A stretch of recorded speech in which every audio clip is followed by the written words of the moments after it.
as you look at it, you think, King, you must be crazy, because it's a wreck, it's a ruin. The roof is gone, 2.5 side walls are gone. It's just a real wreck. We'd like to joke about it's just a maintenance problem, or that it's a real fixer-upper, but the fact is it's a ruin. What's different about it is that we have probably the best documented house in Virginia. We have the original presentation plan of this dating back to 1769. Think about it.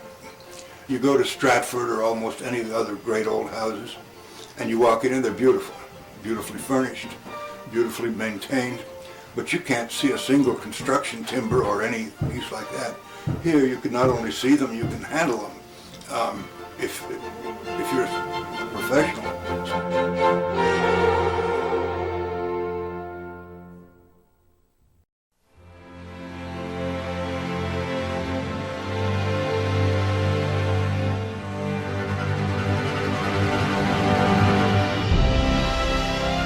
A new world, a new nation, a brave struggle for independence by a group of bold American patriots.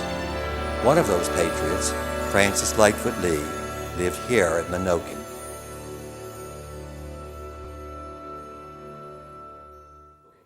Hello, my name is Telly Award, and I welcome you to Menokin. This was once the home of Francis Lightfoot Lee, a signer of the Declaration of Independence.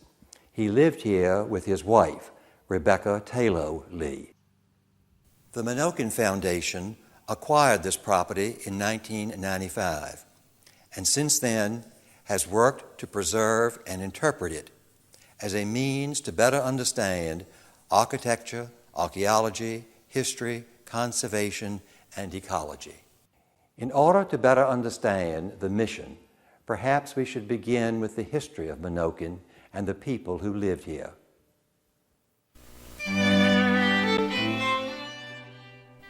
Menokin began with the joining of two prominent families in colonial Virginia. Francis Lightfoot Lee was reared at Stratford Hall in Westmoreland County. When he married Rebecca, the daughter of John Tello II of Mount Airy in Richmond County, the father of the bride gave the young couple 1,000 acres of land and financed construction of their home, which they call Menokin. The house was to be 2 stories with a vaulted cellar and made of sandstone from a nearby quarry. Construction began in 1769, at about the time the American colonies began to move toward revolution and a break with Britain. In 1775, Rebecca and Francis moved to Philadelphia, where they lived for 4 years during Lee's tenure in the Continental Congress. In Philadelphia, Lee and his fellow patriots, including his brother Richard Henry Lee, signed the Declaration of Independence and prepared for the war that was to come. After the war's successful conclusion, Lee returned to Menokin, where he and Rebecca lived out their lives in this peaceful setting. They lived at Menokin until they died barely a month apart in the winter of 1797. Francis and Rebecca had no children. After their deaths, Rebecca's brother, John Tello III, acquired title to the property.